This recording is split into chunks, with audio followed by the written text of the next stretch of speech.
आ हा हा, नई नई नई ये बातें, नई है जानकारी, आ गई अब हमारी सीनियर्स की बारी। नई नई नई ये बातें, नई है जानकारी, आ गई अब हमारी सीनियर्स की बारी। इनके अनुभव से अपनी बदली दुनिया सारी, इनके अनुभव से अपनी बदली दुनिया सारी। दादा दादी नाना नानी करते बातें प्यारी, सुन लो तुम समझ लो तुम, हाँ सुन लो तुम समझ लो तुम, सुन लो तुम समझ लो तुम, बात ये हमारी। खुश रखोगे इनको तो होगी खुशी तुम्हारी। नई बात है ये देखो, नई जानकारी, आ गई अब हमारी सीनियर्स की बारी। ये कुछ पल बैठते हैं बुजुर्गों की छांव में, जो देखी है उनकी आंखों ने जिंदगी के ढेरों अनुभव। उन अनुभवों से अनुभव हम आज लेते हैं। नमस्कार दोस्तों, आप सबका स्वागत है। विज्ञान प्रसार, विज्ञान और प्रौद्योगिकी विभाग, भारत सरकार एवं अलगप्पा विश्वविद्यालय कराईकुडू तमिलनाडु के संयुक्त तत्वाधान में वरिष्ठ नागरिकों द्वारा प्रस्तुत एक खास कार्यक्रम श्रृंखला अनुभव में, जिसे आकार दिया है डॉक्टर आर श्रीधर ने और मार्गदर्शन कर रही हैं कार्यक्रम की मेंटोर पूजा मुरादा। साथ ही निर्माता हैं चित्रा शर्मा और जमशेद खान, और जिसे आप सुन पा रहे हैं सामुदायिक रेडियो 90.8 FM 24 पर। और मैं हूं आरजे सनी। और दोस्तों, जैसा कि पिछली बार हमने ग्रीन एनर्जी और एनवायरनमेंट के विषय पर बात की थी, आज फिर हमने आमंत्रित किया है इसी विषय पर बात करने के लिए डॉक्टर आर के कोटनाला जी, जो कि साइंटिस्ट हैं और आपको बता दूं कि चेयरमैन हैं national accreditation board of laboratories के। और आपको इसके अलावा इसी एनर्जी के क्षेत्र में काफ़ी काम किया है। अभी हाल फिलहाल में एक बहुत ही बड़ा इनोवेशन, बहुत ही बड़ा आविष्कार इन्होंने किया है, और जिसके इस समय काफ़ी चर्चा चल रही है। खैर, उस पर भी बात करेंगे। राजा रमन फेलो भी हैं एटॉमिक एनर्जी पर, और साथ ही इन्होंने कई सारी जो रिसर्च जो ये करते हैं, अपनी इनकी लेबोरेटरी है नेशनल फिज़िकल लेबोरेटरी, और इस लेबोरेटरी में तमाम सारी रिसर्च ये करते हैं। और आपको बताऊं कि अभी हाल फिलहाल में एक बहुत बड़े आविष्कार को करने में इनकी बहुत मुख्य भूमिका रही है, और इस आविष्कार को लेकर के काफ़ी इन दिनों चर्चा है। तो सबसे पहले तो स्वागत करते हैं हमारे मेहमान डॉक्टर आर के कोटनाला जी का। सर, स्वागत है आपका सामुदायिक रेडियो 90.8 FM 24 पर। बहुत धन्यवाद। आपने मतलब इस सामूहिक रेडियो प्रोग्राम में हमें मौका दिया है आने का, और उस मौके में हम आपसे, आप जो भी हमसे जानना चाहेंगे हम उसका आपको बताते रहेंगे, किस वैज्ञानिक रूप से और आम लोगों के साथ वो कैसा जुड़ा हुआ है। जी सर, अपनी उस इन्वेंशन के बारे में बताइए जो इन दिनों काफी चर्चा में है। जैसे मैं सोलर सेल की बहुत पुराना, मतलब दुनिया में भी बहुत कम लोग करते थे उस समय PhD इसमें रिसर्च भी, तो हमने क्या किया, एक नया हाइड्रोइलेक्ट्रिक सेल बनाया जी, जो पूरा देश में निर्मित है। सोलर सेल की टेक्नोलॉजी तो बाहर की है जी, लेकिन ये पूरा अपने देश में निर्मित है। हमारे रॉ मटेरियल्स देश के हैं। इसमें हमने क्या किया कि एक मतलब फेराइट है मटेरियल, उसको बनाया जो आयरन का ओर है, उससे बनाया, और उसके बाद उस पर एक तरफ जिंक लगा दिया, दूसरी तरफ सिल्वर की पतली लगा दी, और उस पे पानी डाला, थोड़ी से पानी की बूंदे, तो इसमें एकदम बिजली और वो पैदा हो जाती है। और हमने इसको नाम ही दिया कि ये ग्रीन इलेक्ट्रिसिटी पैदा करता है, क्योंकि सोलर सेल भी कर रहा है, लेकिन सोलर सेल भी ऐसा ही कर रहा है, ग्रीन इलेक्ट्रिसिटी दे रहा है, और हम भी इसको कर रहे हैं। और ये जब हमने 2016 में किया, ये दुनिया का सबसे बड़ा आविष्कार है जी। ये जो 21वीं सदी का, इसमें मतलब हरित ऊर्जा में इससे बड़ा आविष्कार कोई नहीं है, क्योंकि ये सब डॉक्यूमेंटेड है अंतरराष्ट्रीय क्षेत्र पे जी। और ये करने के लिए 2016 में हमारे साथ डॉक्टर ज्योति शाह, हमारे स्टूडेंट, वो काम कर रहे थे। तो हम लोगों ने 17-18 साल इस पे काम करके एक ऐसा बना दे, पानी की बूंदे डालो और उसके ऊपर आपको बिजली पैदा हो जाएगी जी। अब सवाल ये होगा कि क्या ये हाइड्रोजन के बराबर है, क्योंकि हाइड्रोजन में कुछ कूड़ा नहीं छूटता है। मैंने अभी आपसे बताया था सोलर सेल में तो बहुत कूड़ा है, वो है, महंगा भी है। क्या ये महंगा है? ये बिल्कुल भी महंगा नहीं है, ये बहुत सस्ता है, देश में ही है, देश की चीजें बनी है, देश का सिद्धांत, देश का डिवाइस। तो जब ये सब बना है, इसकी दूसरी जो स्पेशल वो है कि यदि इसको हमने इस्तेमाल कर लिया, 5 साल इस्तेमाल किया, इसको जैसे बैटरी की तरह या ड्राई सेल की तरह फेंक दिया, तो इसमें कुछ भी ऐसा नहीं है जो इलेक्ट्रॉनिक वेस्ट का काम करता है। मिट्टी में पड़ेगा तो मिट्टी को उपजाऊ बनाएगा, पानी में गिर गया तो पानी के से जो यदि हमारे बॉडी में आ भी जाएगा तो वो नुकसानदायक कुछ, उसमें कोई भी ऐसे कंपाउंड जी। तो ये क्या बना कि एक अच्छा बायोकम्पेटिबल भी हो गया और ये भी हो गया। तो ये एक हमारे लिए इसलिए एक बड़ा चमत्कार है। हम नहीं कहते, दुनिया कहती है, रिपोर्टर्स कहते हैं कि ये ग्रीन एनर्जी का एक बहुत अच्छा अल्टरनेटिव बना है जो एकदम मैच कर रहा है हाइड्रोजन को। और इंटरेस्टिंगली इससे हम बिजली नहीं पैदा कर सकते, हम इससे हाइड्रोजन भी पैदा करते हैं, और वो भी सब डॉक्यूमेंटेड वेरी वेल। तो हमारे पास एक ऐसा बड़ा डिवाइस बना जो दुनिया में ये बता पा रहा है कि देखिए ऐसा नहीं है, आप विज्ञान करेंगे, उस पर अच्छी रिसर्च करेंगे, नए आइडियाज लगाएंगे, तो अपने देश में बैठ करके ही हम एक ऐसा नया डिवाइस बना दिया जिसका नाम हमने रखा हाइड्रो इलेक्ट्रिक सेल। हम ही ने रखा, ऐसा नहीं किसी ने रखा, और सब कुछ देश का निर्मित। हम आज मेड इन इंडिया की बात करते हैं, मेक इन इंडिया भी नहीं, मेड इन इंडिया सब कुछ है।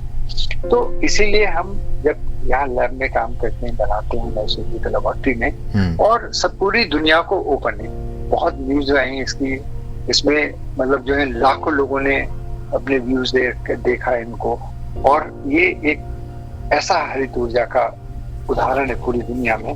अभी तो दुनिया के लोग हमारे पास आ रहे हैं, कहते हैं कि हम इस पे काम करना चाहेंगे आपके साथ, बड़े बड़े देशों के।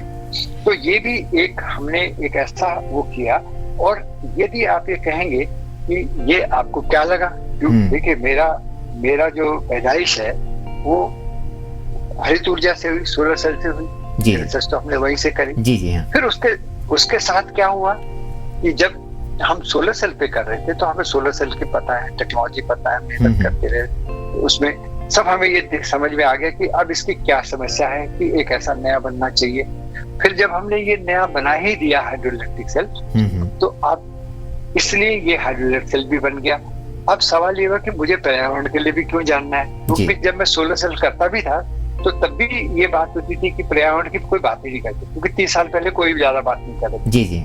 तो अब तो बहुत सीरियस हो गया, सारी कंट्रीज परेशान है ऐसे देश, चाहे अमेरिका बात करो, चाहे जापान बात करो, किसी की बात करो, तो वो सब परेशान है।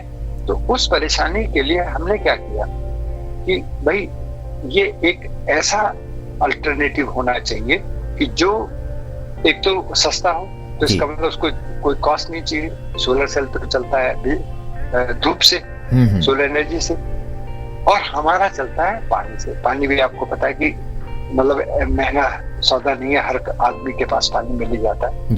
तो और क्योंकि मैं काफी समय से मतलब इस पे भी पर्यावरण पे काम करता रहा, पर्यावरण के ग्रुप, मतलब मैं यहाँ पे नेशनल लेबोरेटरी में उनका लीड भी करता रहा, जो डिवीजन थी, और इन्वायरमेंट में मैं अलग अलग कमिटीज पे करता रहा। तो मुझे ये चीजें बहुत अच्छे से साफ हो गई कि देखिए हमें पर्यावरण और एनर्जी के बगैर काम नहीं। मतलब यदि आप एनर्जी प्रोड्यूस कर रहे हैं, आप पर्यावरण खराब करेंगे। तो इसलिए एनर्जी प्रोड्यूस करने से पहले आपको क्या क्या किन किन बातों का ध्यान रखना चाहिए कि जिससे पर्यावरण को नुकसान ना हो। तो ये हमारी सोच है। और आपके जो मतलब ये रेडियो सामूहिक रेडियो की बात कर रहे हैं, जिसके द्वारा हम, तो ये आपकी बहुत अच्छी पहल है इस बारे में कि लोगों को स्वास्थ्य, पर्यावरण और ऊर्जा के बगैर काम नहीं चलेगा। यदि हमें देश को उन्नत बनना है, जीडीपी नहीं है सिर्फ, ये देखते कि एनर्जी कंजम्पशन पर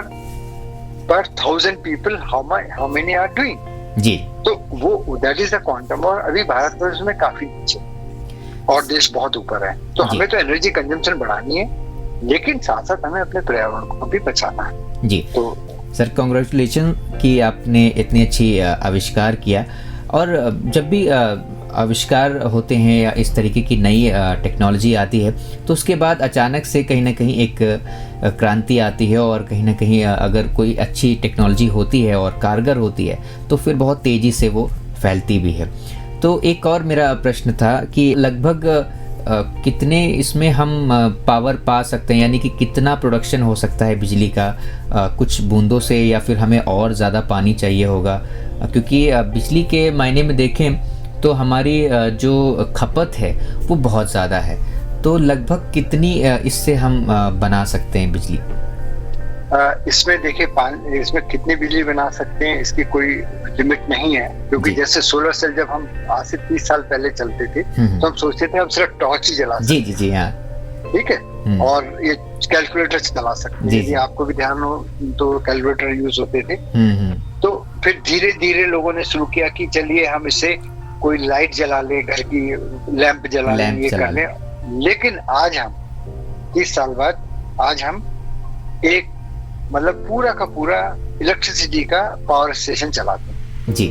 और आजकल तो सर वो सोलर सेल की वैसे भी तो बहुत पहले ही इस पर तमाम सारे सोलर बैटरीज पर रिक्शे और कार और ये सारी चीज़ें भी अभी कई जगहों पर बनाई जाती हैं। कई स्टूडेंट्स भी अपने कैंपस में इस्तेमाल करते हैं ऐसे सोलर बग्गी और सोलर जो रिक्शे हैं वो बनाते हैं अपने एजुकेशन के टाइम पीरियड में।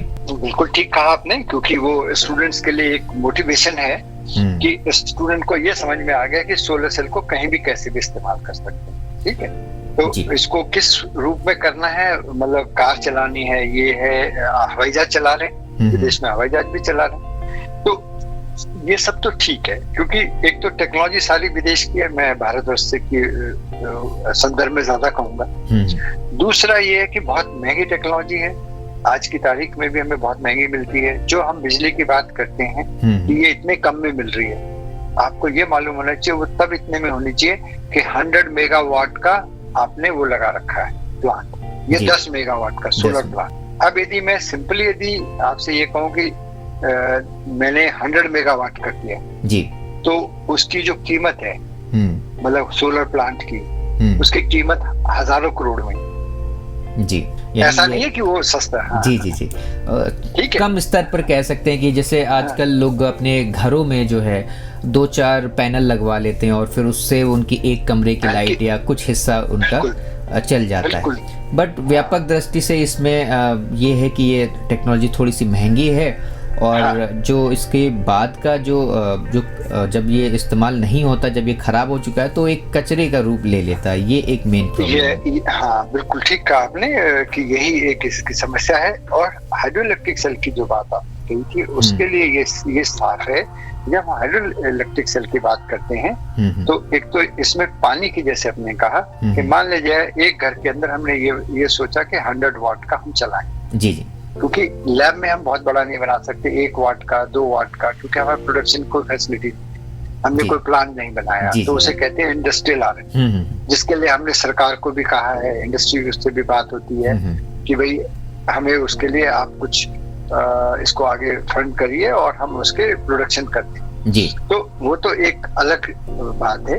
लेकिन हमने जो जैसे किया कि भाई यहाँ पे लैब में 2 वाट के बना दिए, 3 वाट का बना दिया, 5 वाट का बना दिया, तो हम टॉर्च और ये सब चलाने की तो कोई हमें आफत ही नहीं आई। हमने ग्रीन दिए भी बना दिए हाइड्रो इलेक्ट्रिक सेल से। दिए में तेल डालने की जरूरत नहीं है, वो भी कोई पर्यावरण को बहुत प्रदूषित करते हैं, तेल का जलना, तो हमने उसको पानी से चला दिए, बहुत ऐसे कर दिए। अब इसमें जब हमने 100 वाट का कहा कि भाई 100 वाट का हम एक बना रहे हैं, तो हमने उसके अंदर उसको कैलकुलेट भी किया, क्योंकि हमें 1 वाट में यदि हम देखते हैं कि जैसे 8 घंटे हमने चलाया, तो हाइड्रो सेल को ऑन किया और 1 वाट की बिजली इस्तेमाल कर रहे हैं, तो हमने ये देखा कि उसके अंदर कुछ हमें सिर्फ जो है उस 1 वाट को चलाने के लिए सिर्फ 50 ml की जरूरत पड़ रही है, 50 ml, राइट जी। ये तो बहुत कम है। 10 वाट के 8 घंटे के लिए, और 10 वाट के लिए कर रहे हैं तो हमें जो है आपको सीधा 1 जीरो और लगा दीजिए, ठीक है, तो आधा लीटर की जरूरत पड़ रही है जी। और उसमें मतलब पानी की जहां तक बात हुई है तो पानी कंजम्पशन तो कम ही है, क्योंकि ये तो फ्यूल है। जैसे हमने हमने कार चलानी है तो भाई हमें तो टैंक में पेट्रोल डलाना ही पड़ेगा, डीजल डालना है। तो इसमें ये है कि पानी है जी, तो इसकी क्वांटिटी काफी कम है क्योंकि इसमें लॉसेस ऐसे नहीं है। तो ये इसलिए ये एक जैसे कहते हैं सटीक हुआ है कि हम बिजली का जो भी एप्लीकेशन आपके इस पर होते हैं, खास तौर पे सोलर सेल के, वो सारे के सारे इससे हो सकते हैं। लेकिन यदि बड़े की बात करेंगे तभी होगा जब इंडस्ट्री के थ्रू हम इसको एक बड़ा प्रोडक्शन का रूप दे पाएंगे जी। क्योंकि लैब में रिसर्च होगी, नई चीजें आ गई, भाई आपने इतना बड़ा आविष्कार कर लिया, वही एक बहुत बड़ी चीज है जी। सर एक और बात आपसे जानना चाहूँगा, और जैसे कि हमारा आज का विषय है ग्रीन एनर्जी और एनवायरनमेंट का, तो हरित ऊर्जा के बारे में मैं आपसे जानना चाहूँगा। अभी ये आपका सवाल बहुत ही उत्तम है। तो हरित ऊर्जा यदि हम साधारण भाषा में कहें कि ये वो ऊर्जा उत्पन्न कर रहे हैं, आप पैदा कर रहे हैं जिसमें ना तो आपके पास कोई जहरीली गैस निकलनी है। वैसे तो हम डेफिनेशन पे ये कहते हैं कि ग्रीन हाउस गैस एमिशन नहीं होगी जी। अब ग्रीन हाउस गैसेस कौन कौन सी हैं? तो ग्रीन हाउस गैसेस में कार्बन डाइऑक्साइड है, मीथेन है ना। लेकिन उसके अंदर कार्बन मोनोऑक्साइड की बात नहीं आती, हाँ। उसके अंदर नाइट्रस ऑक्साइड की नहीं आती जी। तो हमें तो ये चीजें देखनी है कि ये भी ना हो, कि कोई विषैली गैस ना हो, सिर्फ इसमें ऐसी गैस हो जिनको हम मतलब या तो इस्तेमाल कर सकते हैं अच्छे से, या वो ऐसी है कि जो हमारे पर्यावरण के लिए बिल्कुल भी नुकसानदायक नहीं है। और दूसरा इसमें जो सबसे बड़ा वो है वो होता है कि ग्रीन हाउस गैसेस का मतलब, और जो ग्रीन ऊर्जा है उसका मतलब ये बना कि आपके पास जो ऊर्जा है जी, जो पैदा हुई है उसके दौरान में आपको कोई ऐसे धुएं में छोटे छोटे पार्टिकल है कार्बन के, चाहे वो किसी गाड़ी से निकल रहा हो, चाहे किसी चिमनी से उसके अंदर कुछ तो हमें दिख रहे हैं, लेकिन जो हमारी आंखों से भी आंखें नहीं देख पाती छोटे छोटे होते हैं, वो मैंने आपसे बताया था PM 2.5 2.5 माइक्रोन 1 मीटर का 10 लाखवां हिस्सा होता है जी। तो इतना छोटा है जो हम आंखों से नहीं देख सकते। वो पार्टिकल हवा में है जो हमारी आंखों में इरिटेशन ला रहे हैं, स्किन खराब करते हैं, हमारे मतलब लंग्स के अंदर बीमारियां पैदा करते हैं जी। तो वो भी नहीं निकलना चाहिए। तो ग्रीन ऊर्जा तो ये है जी। फिर उसको कई बार लोगों ने दूसरी तरह से डेफिनेशन की कोशिश करी है कि ठीक है आपने ये किया, क्या हम इसको प्राकृतिक रूप से कर सकते हैं कि क्या हम इनको प्रकाश मतलब लाइट, हवा या पानी से पैदा कर सकते हैं? तो उसका एक उदाहरण अभी हम बात करें तो हाइड्रो इलेक्ट्रिक डैम भी ऐसा ही है कि हाइड्रो इलेक्ट्रिक डैम में आप क्या कर रहे हैं, जिससे हम इलेक्ट्रिसिटी लेते हैं तो पानी इकट्ठा करते हैं बहुत ऊंचाई तक, फिर पानी नीचे गिरता है, फिर टरबाइन चलती है। तो आपकी जो स्थितिज ऊर्जा है, जो हमारा पोटेंशियल एनर्जी थी, वो चेंज हो गई आपके काइनेटिक में, और टरबाइन चल गई और आपको बिजली पैदा हो गई जी। तो वो जो हाइड्रो डैम है उसको भी हमने कहा, और उनमें सबसे बड़ा एक दूसरा एडवांटेज है कि ये रिन्यूएबल है, कि जिसको बार बार इस्तेमाल कर सकते हैं। पानी गिरा लेकिन क्योंकि नदी से आ रहा है तो हमें वो तो जा रही है ना समुद्र में, फिर दोबारा आएगी बर्फ पिघल के, तो आपका तो रिन्यूएबल है। तो इसको रिन्यूएबल भी एनर्जी का नाम दिया गया कि कौन से ऐसे हो सकते हैं कि रिन्यूएबल एनर्जी के सोर्सेज हो और ये कर सके।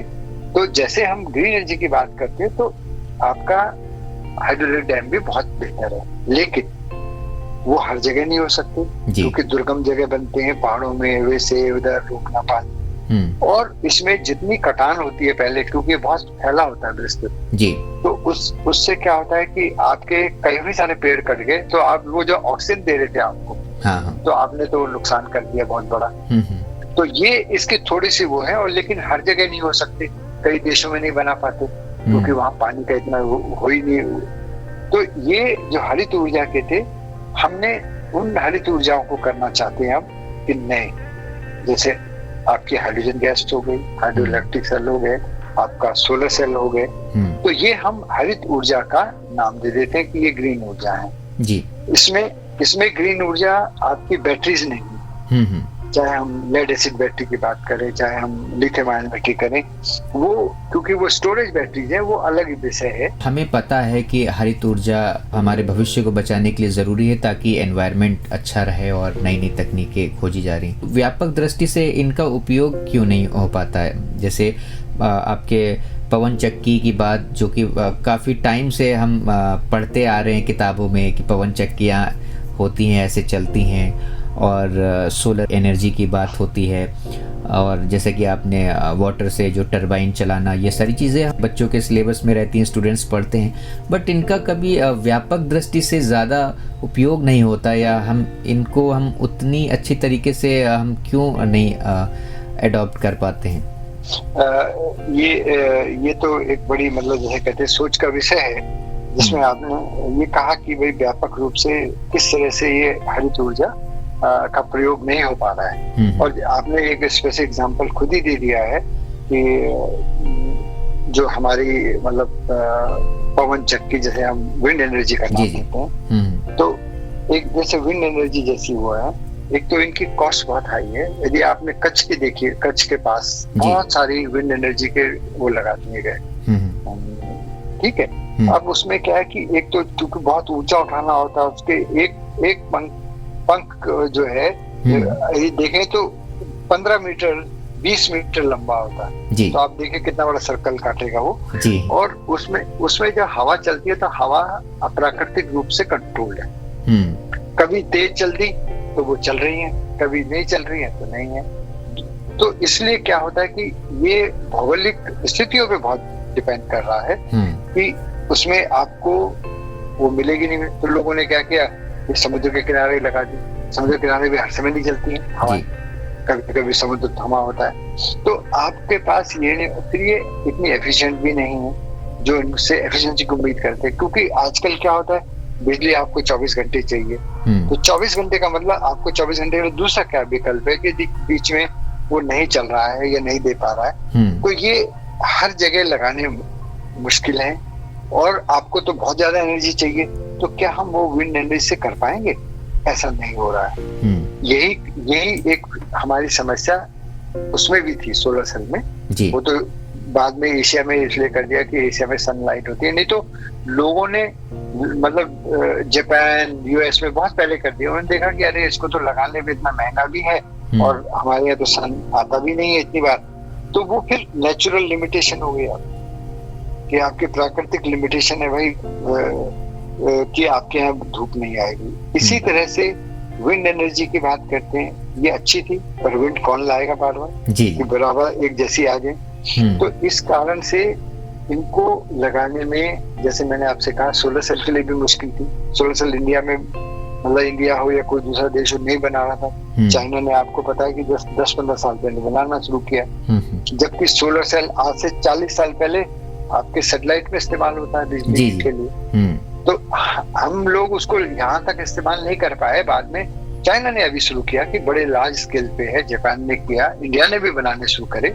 लेकिन उस स्केल पे नहीं बना रहे हैं जो उनका स्केल है। तो अब हम उसको कैसे बनाएंगे, हमारी क्या लिमिटेशन है? क्योंकि टेक्नोलॉजिकल लिमिटेशन इसलिए होती है कि आपका टेक्नोलॉजी नहीं है, इन्वेस्टमेंट नहीं है, इतने बड़े सेटअप नहीं है कि जिसको आप ऐसा करके वो कर देंगे। तो इस वजह से क्या हुआ कि जब इसको, जैसे ग्रीन एनर्जी हम तो चाहते हैं देश में सब जगह हो, मतलब सरकार भी चाहती है, तो लेकिन वो लिमिटेशन हो गई कि इतने मतलब जो है हमारे रिसोर्सेज में हम उसको नहीं कर पा रहे। हम हाइड्रो डैम की बात करते रहे, नहीं बनाते, कोशिश करते, नहीं इतने बन नहीं, क्योंकि पानी हर जगह इतना नहीं, क्योंकि उसकी लिमिट है। यदि कम पानी आएगा, पीछे से पता लगा कि नदी सूख गई कुछ गर्मियों में, तो फिर तो आपके लिए बिल्कुल ही वो अच्छा नहीं होगा जी। तो ये एक हम ये कहेंगे कि प्राकृतिक लिमिटेशंस हैं जिनसे हम इन पे हमारा जोर नहीं है, और इनकी कईयों कुछ की एफिशिएंसी भी बहुत मतलब कम है। तो वो ये चीजें, इसलिए ये व्यापक रूप में जो आपने कहा हरित ऊर्जा का हम प्रयोग नहीं कर पा रहे हैं। लेकिन अभी फिर हम यही कहेंगे, व्यापक रूप में यदि हाइड्रो सेल किया गया, ये जैसे आएगा, तो ये हाइड्रो इलेक्ट्रिक सेल व्यापक रूप में आप कहीं भी इस्तेमाल कर सकते हैं। ऐसे रिमोट एरियाज में जहाँ सोलर सेल का भी ऐसे यूज करते थे कि लद्दाख में कोई बिजली का ट्रांसमिशन करना बड़ा मुश्किल था, तो वहां उन्होंने सोलर सेल लगा दिए। लेकिन फिर वहां तो धूप कम आती है, तो वहां फिर हाइड्रोलिक सेल लेके उसको तो धूप चाहिए, थोड़ा सा पानी चाहिए जी। तो ये अभी मतलब क्योंकि हमारा तो उस तरह सब कुछ हो गया, लेकिन ये जैसे आगे बढ़ेगा, अभी ये लिमिटेशन है कि कोई आसानी से नई टेक्नोलॉजी को लेना नहीं चाहता, जी जी हाँ, समझना नहीं चाहते। पर कोई बात नहीं, मतलब हर एक के साथ हुआ, सोलर सेल के साथ भी ऐसा ही हुआ, लिथियम आयन बैटरी के साथ भी ऐसा ही हुआ, हाइड्रोजन के साथ आज तक हो रहा है। तो ये सब चीजें हम भी बिल्कुल तैयार हैं और कर रहे हैं कोशिश कि किसी तरह से हरित ऊर्जा देश में और ज्यादा हो, और हम उसके अंदर हमारा एक बड़ा योगदान हाइड्रो इलेक्ट्रिक सेल, जो भारतवर्ष के लिए एक बड़ा मतलब गर्व का विषय है जी। सर बहुत अच्छा लगा आपसे मिल करके, और आपने जो नई रिसर्च के बारे में और नए आविष्कार के बारे में बताया, जो हाइड्रो इलेक्ट्रिक सेल, उम्मीद करता हूँ कि कि जल्द ही ये हम सबके घरों तक ये पहुँच पाएंगे और इस टेक्नोलॉजी का हम सभी इस्तेमाल कर पाएंगे। आपको बहुत बहुत शुभकामनाएं कि ये जल्द ही ये टेक्नोलॉजी और आगे बढ़े और इसका इस्तेमाल व्यापक रूप से हो। बहुत बहुत धन्यवाद सर, आप हमसे जुड़े और सामुदायिक रेडियो के माध्यम से आपने एक नई टेक्नोलॉजी, सर बहुत अच्छा लगा आपसे मिल करके, और हरित ऊर्जा के बारे में ये सभी जानकारियाँ आपने श्रोताओं तक पहुँचाई। आपका बहुत बहुत धन्यवाद सर। नहीं, आपका भी बहुत बहुत धन्यवाद। आप लोगों ने मुझे ऐसा मौका दिया कि जिसमें मैं लोगों के साथ कुछ संवाद कर पाया। हालांकि मेरे बहुत सारे संवाद ऑलरेडी नेट में हैं, रेडियो में, मतलब ऑल इंडिया रेडियो, कोई है बाहर की हैं, दे हैव ऑलरेडी टेकन, ये वाली बात नहीं है, मतलब अलग अलग रूप में, पर हाइड्रोलिक सेल एक मेन उसके अंदर उनका वो इच्छा थी। तो ये बहुत अच्छा हुआ कि आपसे हमने इस बारे में चर्चा करी।